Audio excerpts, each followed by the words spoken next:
और इसी के साथ हम चर्चा की शुरुआत करते हैं। स्टूडियो में बेहद खास मेहमान मौजूद है। जल्दी से मैं आपको बता देती हूँ, रिटायर्ड मेजर जनरल संजय सोई हमारे साथ हैं, retired group captain UK Devnath ji हमारे साथ हैं, रिटायर्ड कर्नल शैलेंद्र सिंह हमारे साथ हैं और retired wing commander Prafull Bakshi ji हमारे साथ हैं। सबसे पहले विंग कमांडर प्रफुल्ल बख्शी, मैं आपके पास आते हुए ये समझना चाहूंगी कि हिजबुल्लाह पर जिस तरीके से इजराइल ने टिट फॉर टैट की पॉलिसी को अपनाया, मुंह तोड़ जवाब दिया, इस पर अमेरिका ने कहा था कि तीसरे मोर्चे पर हमें युद्ध शुरू नहीं करना है। बावजूद उसके 3 मोर्चों पर युद्ध लड़ता हुआ दिख रहा है यहाँ पर इजराइल।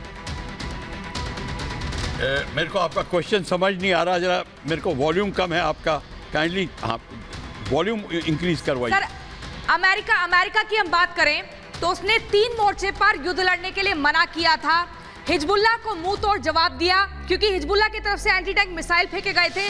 उसी की रणनीति के तहत प्रहार किया गया इजराइल की तरफ से। इजराइल की तरफ से प्रहार जो आ रहा है, अगर हिजबुल्लाह का आ रहा है, उसको पूरा का पूरा जवाब दिया जाएगा।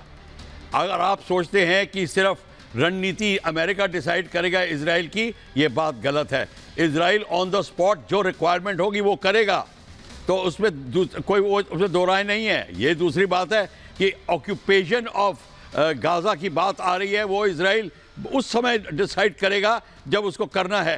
एट द मोमेंट अगर हिजबुल्लाह इजराइल पे अटैक कर रहा है तो इजराइल उसको पूरा जवाब देगा।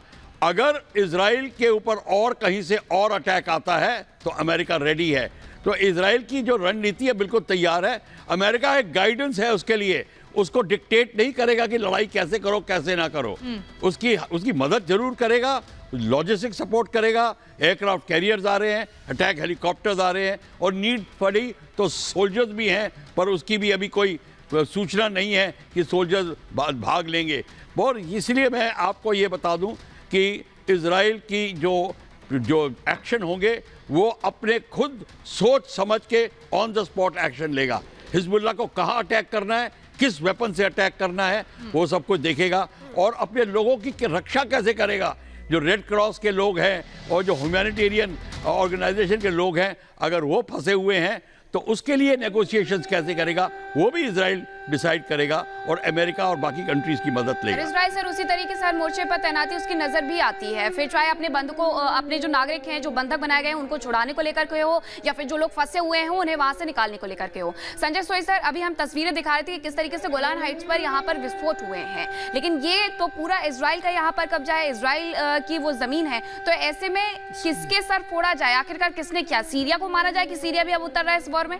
नहीं, ये हो सकता है कि क्योंकि वो सीरिया की सीमा से मिला हुआ है तो इजराइल ने पहले 2-3 बार सीरिया पे अभी हमला कर चुका है। पिछले 5-6 दिनों में उनके एयरपोर्ट पे हमला किया, उनके ऊपर मिसाइल अटैक किया, तो बहुत संभव है कि ये हमला सीरिया की तरफ से किया गया हो।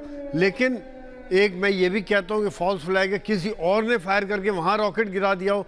ये धमाका है वहाँ पर जिसका पता नहीं चल पा रहा है। क्या वो इजराइल का एक और फ्रंट खोलने के लिए, इनको अटकाने के लिए हिजबुल्लाह ने किसी ने फायर कर दिया हो, किसी और देश ने कर दिया हो, तो ये बात संभव है। लेकिन जब तक इसका पूरी तरह पता नहीं चलता है क्या नुकसान हुआ है, किस पोस्ट पे गिरा है या खाली पहाड़ी पर गिरा ये जो अटैक हुआ है, तो ये बात देखने वाली है। लेकिन जिस प्रकार से अभी मैं छोटी सी बात और ऐड करना चाहूँगा, जो हिजबुल्लाह का जो आप अभी बात कर रहे थे, जो हिजबुल्लाह के ऊपर अभी इजराइल सबसे ज़्यादा अगर वरिड होगा वो हिजबुल्लाह की है, क्योंकि हिजबुल्लाह की जो ताकत है वो बहुत बढ़ चुकी है।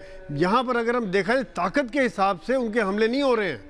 जिस हिसाब से उनके पास 50,000 लड़ाके हैं, 1.5 से 2 लाख रॉकेट्स और मिसाइल्स हैं, उनके पास एक्यूरेट गाइडेड मिसाइल्स भी हैं उनके पास, उसके हिसाब से छुटमुट हमले हो रहे हैं। शायद मुझे लग रहा है कि वो एक दिखा रहे हैं कि हम हैं, हम हमास के साथ हैं, लड़ाई का मतलब अपनी जो मौजूदगी है कुल मिलाकर संजय सोई जी वो यहाँ पर दर्ज कराई जा रही है कि हम हैं और हम हमास के साथ हैं। वो मौजूदगी यहाँ पर प्रेजेंस जो है वो दर्ज कराने की कोशिश